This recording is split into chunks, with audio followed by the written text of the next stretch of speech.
వాళ్ళని మనం ఇన్స్పిరేషన్గా తీసుకోవాలండి. ఎందుకంటే ఆయనకి 2 చేతులు లేకపోయినా సరే ఆయన తన కుటుంబం గురించి ఎంతో కష్టపడుతున్నట్టున్నారు. సో అలానే ప్రతి ఒక్కరు ఒక బాధ వచ్చిందనుకోండి, భగవంతుడా నాకెందుకు ఇచ్చావు ఇంత కష్టం, నాకెందుకు ఇంత బాధ ఇచ్చావు అనే అనుకున్న ప్రతి ఒక్కరి వీడియో చూడండి.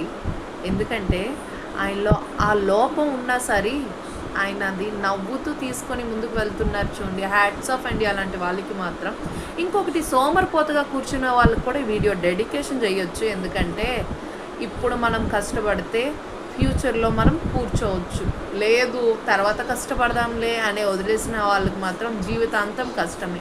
ఓకే ఫ్రెండ్స్, ఇలాంటి వీడియోస్ ఎన్నో మీకు నేను అప్లోడ్ చేస్తూ ఉంటాను. సో నా ఛానల్ కానీ మీకు నచ్చినట్టయితే please like, share and subscribe to my channel. నేను చెప్పింది రైటా రాంగా నా కామెంట్ బాక్స్లో కామెంట్ చేయండి.